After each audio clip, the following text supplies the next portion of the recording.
हरे कृष्णा। नमो ओम विष्णुपादाय कृष्ण पृष्ठाय भूतले श्रीमते भक्ति वेदांत स्वामिनिति नामिने। हरे कृष्णा कृष्णा कृष्णा हरे हरे, हरे राम राम राम हरे हरे। श्रील ऐसी भक्ति वेदांत स्वामी प्रभुपाद की जय। आचार्य महात्मा गांधी जी की जय। भगवद गीता 2020 में आपका स्वागत है। आज की श्लोक संख्या 9वें अध्याय का 18वां श्लोक है। पिछले श्लोक में 17वें श्लोक में भगवान ने हमें बताया था कि मैं ही जगत का पिता, माता, धाता, पितामह और जानने योग्य और सबसे पवित्र ओंकार ऋग्वेद, सामवेद, यजुर्वेद हूँ। तो भगवान ने पहली पंक्ति में अपने 4 संबंध बताए और दूसरी पंक्ति में 1, 2, 3, 4, 5 बताए। कल की चर्चा में धाता शब्द का अर्थ जो मैंने बताया था भरण पोषण करने वाला, वह सही नहीं है। मैं अपनी भूल को सुधारना चाहता हूँ और भूल सुधारने में कभी हम छोटे नहीं होते। हम आचार्य हो, गुरु हो, संस्था के प्रधानाचार्य हो, भूल को सुधारने से इंसान प्रगति करता है, पीछे नहीं जाता, नीचे नहीं गिरता है। महात्मा गांधी जी करोड़ों मनुष्यों के सम्मुख भी अपनी भूल को स्वीकार कर लेते थे और उन्हें भूल स्वीकार करने में रंच मात्र भी हिचकिचाहट नहीं होती थी। न मान न अपमान, इन दोनों से परे थे वो। जब हम भूल को स्वीकार नहीं कर पाते, अर्थात हम अपना अपमान या दूसरों की दृष्टि में हमारा मान कम हो जाए, यह हमसे सहन नहीं होता है। ऐसा स्वभाव कठोर नहीं होना चाहिए, स्वभाव निर्मल होना चाहिए। दूसरों की दृष्टि में हमारा मान बढ़े या घटे, यह महत्वपूर्ण नहीं है। महत्वपूर्ण यह है कि क्या हम सत्य पर टिके हैं। हमें भूल ज्ञात है और ज्ञात होने के पश्चात भी हम अपनी भूल को सुधारे नहीं और हमारी भूल को और हजारों लाखों में बढ़ने दें, उनको भी हम भूल भलैया में ढकेल दें, ये गलत कर्म है। किसी भी आध्यात्मिक आचार्य, गुरु, महापुरुष को इस प्रकार के कर्म नहीं करने चाहिए। भूल को तुरंत सुधार लेना चाहिए। तो धाता शब्द, कल मैंने कहा था भरण पोषण करने वाला, वह सही नहीं है। धाता शब्द का सही अर्थ है धारण करना। प्रभुपाद ने जो शब्द अनुवाद में दिया है धारण करने वाला, वही है। भगवान हम सब को धारण करते हैं, समस्त प्राणी मात्र को धारण करते हैं, समस्त ब्रह्मांड को धारण करते हैं। 10वें अध्याय के अंतिम श्लोक में भगवान कहते हैं कि ये जो पूरा दृश्य जगत है, यह मेरे एक अंश मात्र की शक्ति से चलायमान है और उसी से यह जगत विद्यमान है। तो धाता है भगवान, धारण करने वाले हैं, चलायमान करने वाले हैं। यह है धाता शब्द का प्रयोग। और भी उस श्लोक में जो 3 वेद भगवान ने कहा है कि ऋग्वेद मैं हूँ, सामवेद मैं हूँ, यजुर्वेद मैं हूँ। और स्वामी रामसुखदास जी महाराज ने वेदों के ऊपर बहुत अच्छा विस्तार लिखा है, जो स्वयं मुझे भी नहीं पता है, इसलिए मैं उनके शब्द आपके सम्मुख प्रस्तुत कर रहा हूँ। भगवान ने प्रणव को अपना स्वरूप बताया है। ये हो गया उसके पहले का। उन क्रतु यज्ञ आदि की विधि बताने वाले ऋग्वेद, सामवेद और यजुर्वेद, ये तीनों वेद हैं। जो क्रतु भगवान ने पहले कहा था, अहम क्रतु अहम यज्ञ स्वदा अहम अहम औषधम। तो ये जो क्रतु है, यज्ञ की जो विधि है, रिचुअल्स जिसे इंग्लिश में कहते हैं, वो कहाँ पर है? वो इन वेदों में है। कौन से वेदों में? ऋग्वेद, सामवेद, यजुर्वेद, इन तीनों वेदों में है, जिसमें नियता अक्षर वाले मंत्रों की ऋचाएं होती हैं। उन ऋचाओं के समुदाय को ऋग्वेद कहते हैं।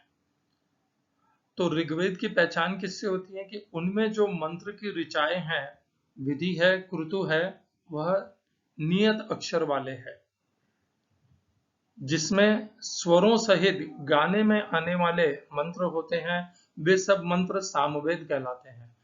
मंत्र ऐसे हो जो गाए जा सकें, ऋचाएं ऐसी हो जो गाए जा सकें, तो वह सामवेद कहलाते हैं। जिसमें अनियता अक्षर वाले मंत्र होते हैं वे मंत्र यजुर्वेद कहलाते हैं। जिसके अक्षर अनियत होते हैं वे यजुर्वेद में आते हैं। इस प्रकार तीनों वेद भगवान के ही स्वरूप हैं। भगवान ने कहा था वेदैश्च सर्वरहमेव वेद्यः वेदांत कृत वेद विदेव चाहम, 15वें अध्याय के 15वें श्लोक में रामसुखदास जी महाराज ने तीनों वेदों के में जो मुख्य भिन्नता है उसको यहाँ पर हमें स्पष्ट कर दिया है, ताकि हम अच्छे से समझ सकें कि ऋग्वेद क्या है, सामवेद क्या है और यजुर्वेद क्या है। इसी के साथ में अब हम पुनः हमारी आज की चर्चा पे चलते हैं। 9वें अध्याय का 18वां श्लोक भगवान अपने और स्वरूप और विस्तार के विषय में आज हमें बताएंगे। गतिर्भर्ता प्रभु साक्षी निवास शरणम सुरत प्रभव प्रलय स्थानम निधानम बीजम अव्ययम। गति ही नहीं, हिंदी अनुवाद गीता यथारूप श्रील प्रभुपाद। मैं ही लक्ष्य, पालन करता, स्वामी, साक्षी, धाम, शरण स्थली, अत्यंत प्रिय मित्र हूं। मैं सृष्टि तथा प्रलय सबका आधार, आश्रय तथा अविनाशी बीज भी हूं। हिंदी अनुवाद गीता यथारूप स्वामी Prabhupada. English translation Gita as it is Swami Prabhupada. I am the goal, the sustainer, the master, the witness, the abode, the refuge and the most dear friend. I am the creation and the annihilation, the basis of everything, the resting place and the eternal seed. इस श्लोक में प्रयोग किए गए संस्कृत शब्दों के अर्थ हैं गति ही, लक्ष्य, भर्ता, पालक, भरण पोषण करने वाला। यही भरण पोषण अर्थ मैंने धाता शब्द को दे दिया था, जो सही नहीं है। भर्ता शब्द का अर्थ भरण पोषण होता है। जैसे ही मैं 9वें अध्याय के 18वें श्लोक को देखा तब मुझे अपनी भूल का एहसास हो गया। मुझे मेरा परिचय मेरी भूल से हो गया और मैंने उसे सुधारने के लिए आपके सम्मुख एक विनम्र याचना कर ली। प्रभु हो, भगवान सबके स्वामी, साक्षी, सबके सब कुछ जानने वाले, जिनसे कुछ भी छुपा नहीं है, हर मनुष्य प्राणी मात्र द्वारा किए गए प्रत्येक कर्म के साक्षी। निवास, धाम जिसमें निवास किया जाता है। शरणम, शरण लेने योग्य या शरण। सुरत, घनिष्ठ मित्र। दूसरी पंक्ति प्रभव, सृष्टि, प्रलय, संहार, स्थानम, भूमि, स्थिति, निधानम, आश्रय, विश्राम स्थल, बीजम, बीज, कारण, अव्ययम, अविनाशी। इस श्लोक का तात्पर्य गीता यथारूप स्वामी प्रभुपाद द्वारा।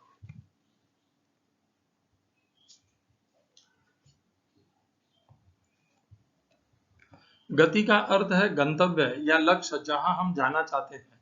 लेकिन चरम लक्ष्य तो कृष्ण है, यद्यपि लोग इसे जानते नहीं। जो कृष्ण को नहीं जानता वह पथभ्रष्ट हो जाता है और उसकी तथाकथित प्रगति या तो आंशिक होती है या फिर भ्रमपूर्ण।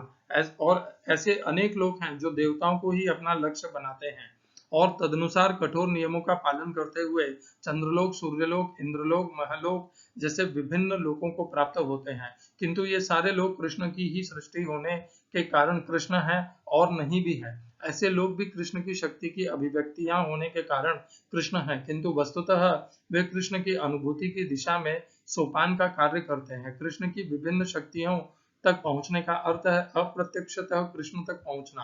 अतः मनुष्य को चाहिए कि कृष्ण तक सीधे पहुंचे, क्योंकि इससे समय तथा शक्ति की बचत होगी। उदाहरणार्थ, यदि किसी ऊंची इमारत की चोटी तक एलिवेटर लिफ्ट के द्वारा पहुंचने की सुविधा हो तो फिर एक एक सीढ़ी करके ऊपर क्यों चढ़ा जाए। सब कुछ कृष्ण की शक्ति पर आश्रित है, अतः कृष्ण की शरण लिए बिना किसी वस्तु का अस्तित्व नहीं हो सकता। कृष्ण परम शासक हैं, क्योंकि सब कुछ उन्हीं का है और उन्हीं की शक्ति पर आश्रित है। प्रत्येक जीव के हृदय में स्थित होने के कारण कृष्ण परम साक्षी हैं। हमारा घर, देश या लोक जहाँ पर हम रह रहे हैं, सब कुछ कृष्ण का है। शरण के लिए कृष्ण परम गंतव्य है। अतः मनुष्य को चाहिए कि अपनी रक्षा या अपने कष्टों के विनाश के लिए कृष्ण की शरण ग्रहण करें। हम चाहे जहां भी शरण लें, हमें जानना चाहिए कि हमारा आश्रय कोई जीवित शक्ति होनी चाहिए। कृष्ण परम जीव है, क्योंकि कृष्ण हमारी उत्पत्ति के कारण है या हमारे परम पिता है। अतः उनसे बढ़कर न तो कोई मित्र हो सकता है न शुभचिंतक। कृष्ण सृष्टि के आदि, उद्गम और प्रलय के पश्चात परम विश्राम स्थल है। अतः कृष्ण सभी कारणों के शाश्वत कारण है। ओम अज्ञानतिमिरन्धस्य ज्ञानाञ्जनशलाकया चक्षुरुन्मीलितं येन तस्मै श्रीगुरुवे नमः। एकं शास्त्रं देवकीपुत्रगीतम् एको देवो देवकीपुत्र एव एको मन्त्रस्तस्य नामानि यानि कर्माप्येकं तस्य देवस्य सेवा। हरे कृष्णा। गति ही जिसे हम कहते हैं, जैसे कई बहुत से साधकों की इच्छा होती है मोक्ष प्राप्त करना। जो सगुण साकार के उपासक है उनकी इच्छा होती है गोलोक में भगवान कृष्ण की सेवा करना। तो ये सभी गति हैं। परम गति जिसे कहा जाता है, गति कहा जाता है। परम गति एक ही है। हम जब इस अनित्य परिवर्तनशील जगत को छोड़ करके भगवान के नित्य सनातन अविनाशी अव्यय धाम को प्राप्त होते हैं, उसे गति कहा जाता है। वो तो सर्वोच्च गति हो गई। गति भिन्न भिन्न प्रकार की हो सकती है। निम्न गति भी हो सकती है। गति के विषय में भगवान 14वें अध्याय में कहते भी हैं, अधोगति, ऊर्ध्वगति, ऊर्ध्वम गच्छन्ति सत्वस्थाः, मध्यम तिष्ठन्ति राजसाः,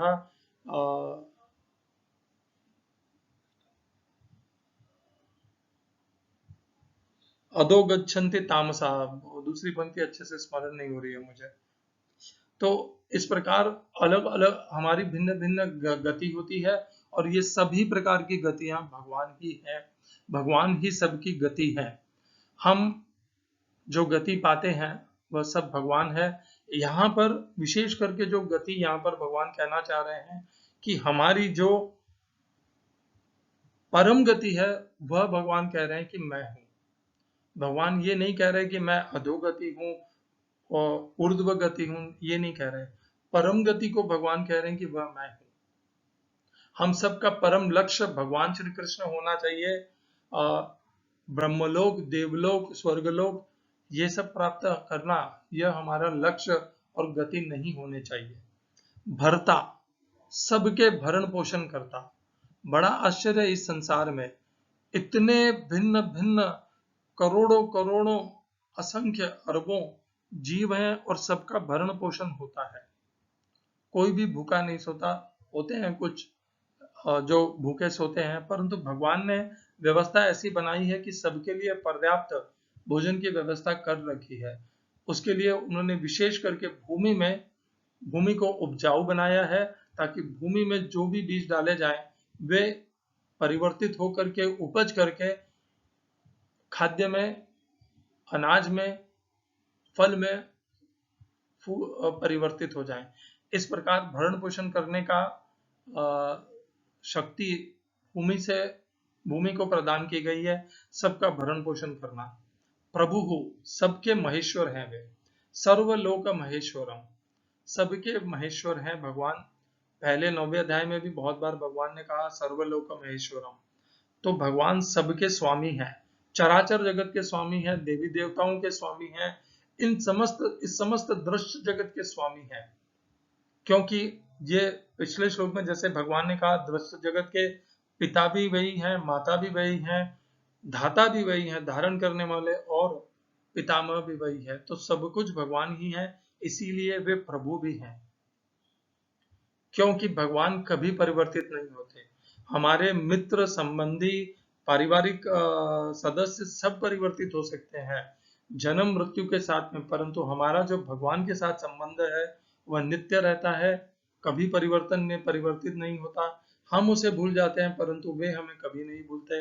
वे सदैव हमारे में वास करते हैं, हमारे हृदय में उनका वास होता है, और वहीं से वे हमें घुमाते हैं, अपने कर्मों को भोगने के लिए घुमाते हैं। ईश्वर सर्वभूतानां हृदयर्षिर्जुन तिष्ठति भ्रामयन् सर्वभूतानि यंत्रारूढ़ानि मायया। यंत्र के जैसे अपनी माया के द्वारा हमें घुमाते हैं, अपने कर्मों के फलों को भुगतने के लिए घुमाते हैं। ये भगवान का ईश्वर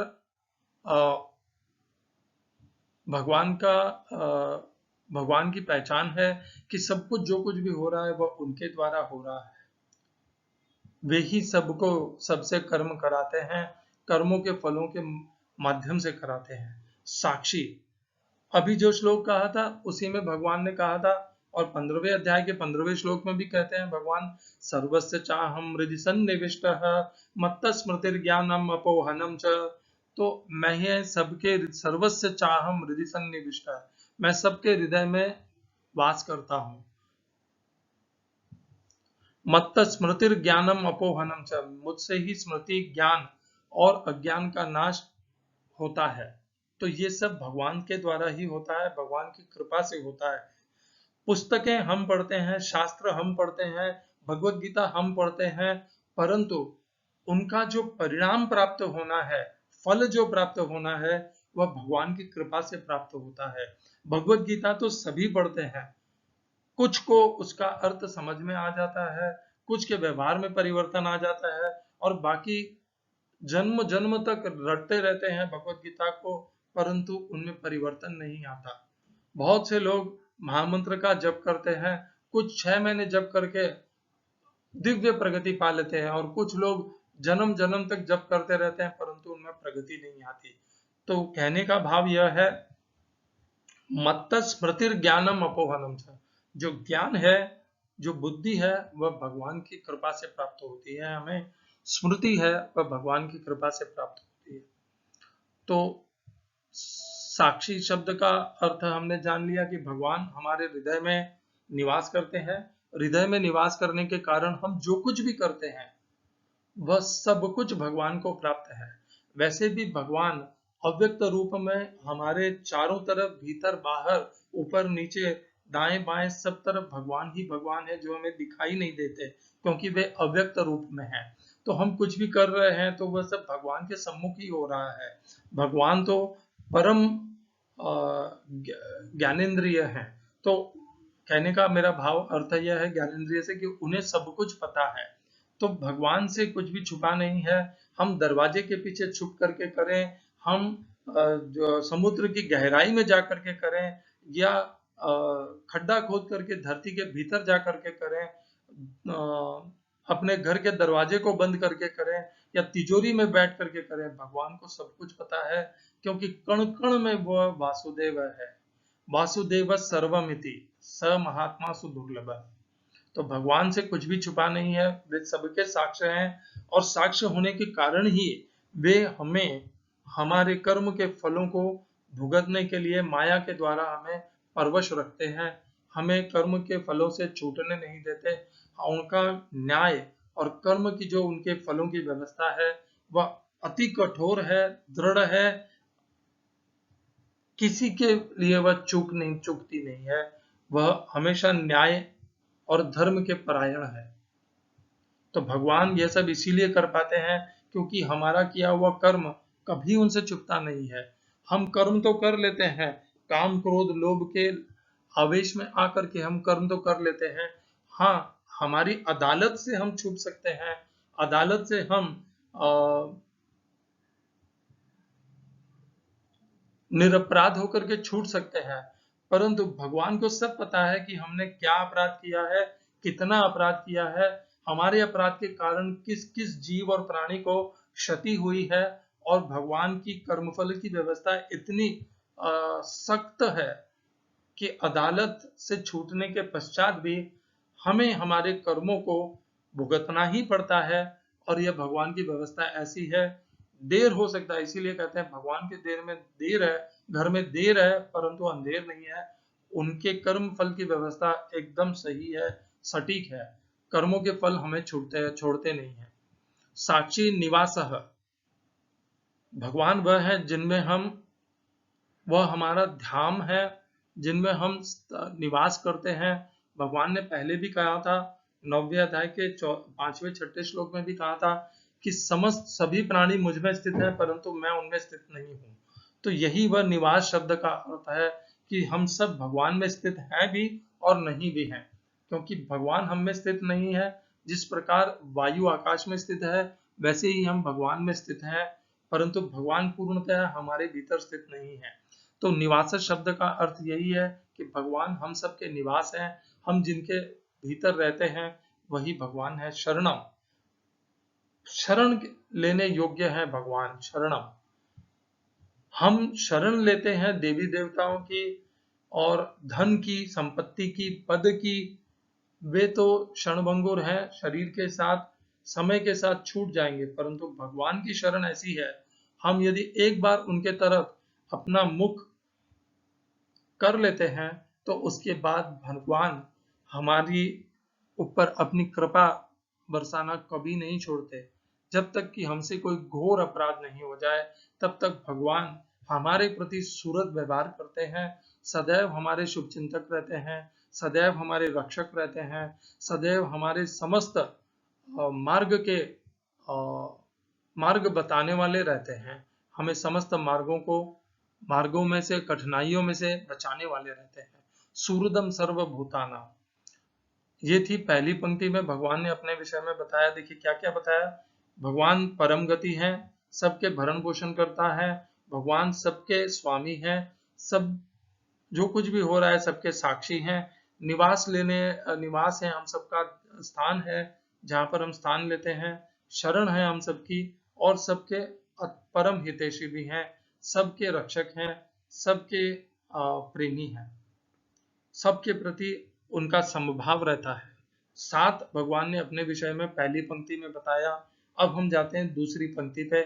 प्रभवः प्रलयः, मैं ही सृष्टि का कर्ता भी हूँ, सृष्टि करता हूँ, सृष्टि करना, और प्रलय अर्थात संहार करता भी हूँ।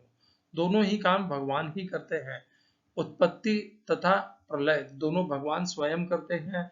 हमें यह पता है कि महादेव प्रलय करते हैं और सबका विनाश करते हैं। भगवान ने यहाँ पर कहा कि मैं ही उत्पत्ति, और हमने ये भी बताया कि ब्रह्मदेव उत्पत्ति करते हैं। भगवान ने यहाँ पर कहा कि प्रभव प्रलय स्थानम, कहने का अर्थ यह है कि जो कुछ भी ब्रह्मा जी और महादेव कर रहे हैं उन सब के पीछे भगवान ही उनसे करवा रहे हैं। कौन भगवान? भगवान श्री कृष्ण। क्यों? क्योंकि वे प्रभु हैं, सबके स्वामी हैं, सर्वलोक महेश्वर है। प्रभव प्रलय स्थानम, हम सबके स्थान है, भूमि है, स्थिति है, हम जिसमें स्थित होते हैं वह स्थान है भगवान। निधानम, आश्रय है हमारे, विश्राम स्थल है। बीजम, हम सब के और आने वाले जो कुछ भी है उन सब के बीज है। भविष्य भी भगवान में ही स्थित है, समय आने पर भगवान वो भविष्य प्रकट हो जाता है। अव्यय बीज है भगवान, अविनाशी हैं, वे स्वयं अविनाशी हैं तो उनका बीज भी अविनाशी ही रहेगा। इस श्लोक का आधार लेने के लिए, पुष्टि करने के लिए हम इसे कुछ और श्लोकों से इसका संबंध बनाएंगे। पहला श्लोक है 5वें अध्याय का अंतिम श्लोक, 5वें अध्याय का 29वां श्लोक। भोक्तारम यज्ञ तपसाम सर्वलोक महेश्वरम सूरदम सर्वभूतानाम ज्ञात्वा माम शांति मृच्छति। यहाँ पर भी भगवान ने कहा सर्वलोक महेश्वरम, अर्थात मैं ही समस्त लोकों का प्रभु हूँ। सूरदम, मैं ही सबका परम हितैषी हूँ। हम भगवान कृष्ण में श्रद्धा रखें या न रखें, हम उनके अर्चा विग्रह को प्रणाम करें या न करें, हम उनकी सेवा और भोग उन्हें अर्पित करें या न करें, इससे कुछ भी परिवर्तित नहीं होगा। भगवान फिर भी अपना सूरत भाव हमारे प्रति बनाए रखेंगे। भगवान ऐसे छोटे दिल के नहीं हैं कि ये तो मेरी भक्ति करता नहीं है, सेवा करता नहीं है, मैं इसका क्यों इसके प्रति सूरत व्यवहार रखूं। भगवान का ऐसा विचार भी नहीं है, ना ऐसा उनके कर्म है। भगवान कहते हैं 9वें अध्याय के 29वें श्लोक में, समोहम सर्वभूतेषु न मे द्वेषोस्ति न प्रियः, अर्थात मैं समस्त भूत प्राणियों के प्रति सम रहता हूँ, न किसी से द्वेष करता हूँ, न किसी से लगाव करता हूँ। और इसमें भगवान केवल एक ही अपवाद करते हैं, कहते हैं ये भजंती तो माम भक्त्या मयि ते तेषु चाप्यहम्, यदि कोई मेरा भजन प्रेम से और नित्यता से करता है तो मैं भी उसका यजन पूजन करता हूँ, अर्थात मैं भी उसका ध्यान रखता हूँ और सदैव उससे अपना संबंध बनाए रखता हूँ। यह है भगवान का समोहम होने का गुण। चूंकि भगवान सम है, वे राक्षसों आसुरों से भी द्वेष नहीं करते। आसुर और राक्षस भगवान श्री कृष्ण को अपना शत्रु मानते हैं, परंतु भगवान है नहीं उनके शत्रु। यदि राक्षस और असुर अपने व्यवहार को परिवर्तित कर ले तो भगवान उनके परम रक्षक बन जाएंगे। और इसका सबसे बड़ा उदाहरण स्वयं प्रहलाद महाराज हैं, जो राक्षस असुर कुल में जन्म लिए। उन्होंने जैसे ही अपना स्वभाव परिवर्तित किया, वे भगवान श्री कृष्ण की शरण में गए। भगवान श्री कृष्ण उन्हें स्वीकार कर लिया। भगवान श्री कृष्ण ने उनसे ये नहीं कहा कि मैं तुमसे प्रेम नहीं करता क्योंकि तुम राक्षसी आसुरी कुल में जन्म लिए हो। भगवान को कुल से, जन्म से, कुछ भी वंश से लेना देना नहीं है। भगवान केवल ये भजंती तो माम भक्त्या, यदि कोई उनका प्रेम से उनकी भजन पूजन करता है तो भगवान उसी के हो जाते हैं। और श्रेष्ठ उदाहरण है भक्त महाराज प्रहलाद। सर्वभूतानाम, सर्वभूतानाम ये पहले शब्द सूरत से ही संबंधित है। सूरदम सर्वभूतानाम, आगे का शब्द है ज्ञातवा माम। हम सोचते हैं शांति हमें कैसे प्राप्त होगी, तो ये दो शब्द हैं जो हमारे 9वें अध्याय के 18वें श्लोक से यहाँ पर संबंधित करते हैं। अगला श्लोक जिसका हम आधार लेंगे वह है 7वें अध्याय का 6वां श्लोक। एतद्योनीनि भूतानि सर्वाणि तुपधारय अहम कृष्णस्य जगतः प्रभव प्रलयस्तथा। भगवान कहते हैं कि मैं ही इस समस्त जगत का प्रभव अर्थात उत्पत्ति करता, प्रलय अर्थात प्रलय संहार करता हूँ। यही भगवान ने 9वें अध्याय के 18वें श्लोक में भी कहा। भगवान ने कहा गतिर भरता प्रभु साक्षी निवास शरणम सुरत प्रभव प्रलय स्थानम निधानम बीजम अव्ययम। यही भगवान ने वहां पर भी कहा और वही भगवान ने यहाँ पर भी कहा। इस संपूर्ण जगत का उत्पत्ति करता और संहार करता मैं ही हूँ। 7वें अध्याय के 6ठे श्लोक में भगवान ने यह अपनी अपरा और परा शक्तियों का वर्णन करने के पश्चात कहा एतद्योनीनि भूतानि सर्वाणि तुपधारय। इन दोनों से सभी कोई धारण होते हैं, परंतु ये जो धारण करने की प्रक्रिया है, उत्पत्ति करने की प्रक्रिया है, ये सब मैं स्वयं करता हूं। इन दो श्लोकों का आश्रय लेकर के हमने अपना पुष्टि कर ली। प्रभव भगवान ही उत्पत्ति के कारण है, संहार के कारण है। भगवान सबके सूरत हैं। भगवान प्रभु अर्थात सर्वलोक महेश्वर है। वैसे तो बाकी बचे हुए जितने भी शब्द हैं उन सबका आधार सब बहुत से श्लोकों में, भिन्न भिन्न श्लोकों में मिल भी जाएगा, परंतु जैसे 14वें अध्याय के 4थे श्लोक में भगवान कहते हैं अहम बीज प्रदप पिता, तो जिसमें यहाँ पर भी भगवान कहते हैं कि मैं ही अव्यय बीज हूँ, और वहां पर कहते हैं मैं ही बीज प्रदान करने वाला पिता हूँ। और भगवान स्वयं अविनाशी हैं, तो उनके द्वारा दिया गया बीज भी अविनाशी ही होगा। इतने भिन्न भिन्न परिचयों में न जाते हुए हमने प्रमुख शब्दों का अर्थ दूसरे भगवत गीता के श्लोकों को जोड़ करके समझ लिया है। हमारी पुष्टि हो गई है, हमें दृढ़ता हो गई है कि हमने इस श्लोक को अच्छे से समझ लिया। तो आप देखिए जहां से भगवान ने प्रारंभ किया 9वें अध्याय के 16वें श्लोक से, भगवान किस किस भाव में हम भगवान को जान सकते हैं। ये जो 18वां श्लोक है इसमें भगवान ने सीधे सीधे हमारा संबंध ही उनसे बना लिया। यहाँ पर भगवान कहते हैं कि मैं ही तुम्हारे लिए परम गति हूँ, मैं ही तुम्हारा भरण पोषण करने वाला हूँ, प्रभु हूँ, मैं सब कुछ जानता हूँ, तुम क्या कर रहे हो क्या नहीं कर रहे हो। इस प्रकार भगवान ने हमसे अपना संबंध घनिष्ठ बना लिया इस श्लोक के माध्यम से। 9वें अध्याय के 16वें श्लोक से लेकर के अगले श्लोक 19वें श्लोक, 4 श्लोक में भगवान अपने भिन्न भिन्न किस प्रकार हम भगवान को जान सकते हैं। जो भक्त हैं, जो भगवान की दैवी प्रकृति से सुशोभित हैं, वे कैसे भगवान को जानते हैं, वासुदेव सर्वमिति कैसे मानते हैं, कैसे व्यवहार करते हैं, ये सब भगवान बता रहे हैं कि कैसे उन्हें दैवी प्रकृति के मनुष्य जानते हैं, कैसे जानना चाहिए, क्योंकि भगवान ही तो वेद्यम है, जानने योग्य है। हरे कृष्णा। श्रील एसी भक्ति वेदांत स्वामी प्रभुपाद की जय। आचार्य महात्मा गांधी जी की जय।